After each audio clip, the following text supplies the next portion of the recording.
Come on, what's wrong with you? Hey, I'm Todd. I'm just a regular dude walking the Word. Today you're going to ask that question. Come on, what's wrong with you? We're reading today from Jonah, chapter 1, verses 7 through 10. It says this. Then the sailors said to each other, "Come, let us cast lots to find out who is responsible for this calamity."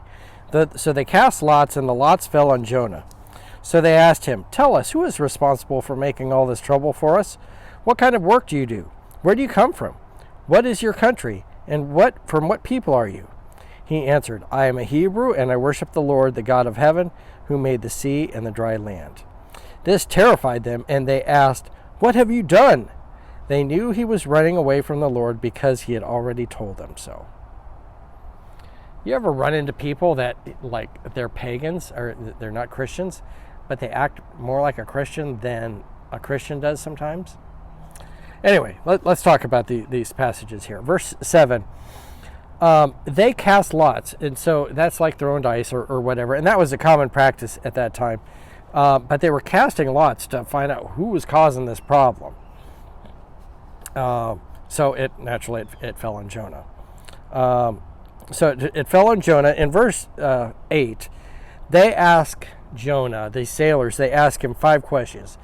So they find out the lot falls on Jonah. I don't know if they drew straws or whatever. They somehow found out it was Jonah that was responsible for it. And he didn't deny it either, okay? He was like, oh yeah, it was me. I'm running away from God, okay? So they ask these questions, 5 questions here. Who is responsible for making all this trouble for us? What is your occupation? Where do you come from? What is your country? And from what people are you? Okay? They're firing all these questions. They want to know what in the world is going on. I mean, all of a sudden, we were in calm seas. It's the time of year to sail because it's calm seas. But this guy comes along and he starts sailing with us, and he says he's running away from God. And then, this hurricane comes, this big storm comes, and we lost all our cargo and everything. So they ask him those 5 questions. Let's see how Jonah answers. All right. Verse 9. Let me turn the page here. All right. He answered, "I am a Hebrew, and I worship the Lord, the God of heaven, who made the sea and dry land." Okay, so they asked 5 questions. Jonah, however, didn't give 5 answers. He answered the questions in 2 answers, okay?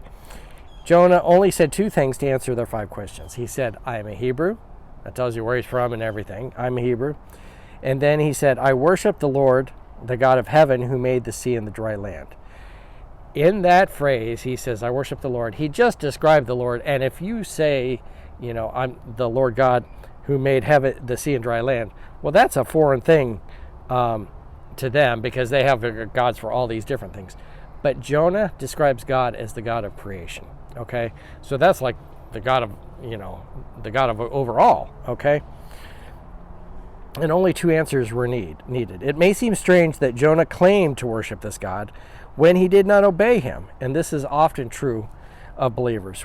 I have friends like this. They believe in God, but obeying God is a different story. Okay, they'll be like, "Oh yeah, I believe in God," and you're like, "Are you still living with your girlfriend?" Well, yeah, I'm still living with my girlfriend, and you're still involved in the sin. Yeah, I'm still involved in sin.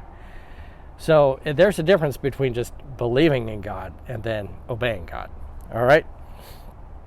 Verse 10, it says, "This terrified them, and they asked, 'What have you done?' They knew he was running away from the Lord because he had already told them." And so he's just saying he worships God and how great he is. But then in the next sentence, they know, they're like, what did you do to upset this great God? The gods they worshipped weren't those great God, wasn't this great God, okay? And Jonah has just told them how great this God is, and yet he's running away from him, And so that's where you get to the phrase, like, come on, what's wrong with you? Jonah is claiming to be this godly guy, okay, and knowing all about God, and he knows all about God. But he doesn't fear God. He's not obeying God. These sailors, they don't know anything about God, okay? And they are in fear after everything they just saw. And they're like, what's going on? You're going to see in the end how these sailors change around. It's kind of hidden in the story here, but how these sailors, they're like, oh man, we've never seen anything like this. So my closing thought to you is like when someone says, come on, what's wrong with you? There's different ones of us as Christians that we're not living as Christians. We claim to know God, and we walk around and talk about God and everything, but when it comes to obeying God and truly following God, it's a different story. So that's my thing I'm saying today is, if you're going to act like a Christian and know all about God, then really live as a Christian. Okay? Thanks for watching. I'm just a regular dude walking the Word. I'll see you tomorrow as we continue our journey through the book of Jonah. We'll see you then. Blessings.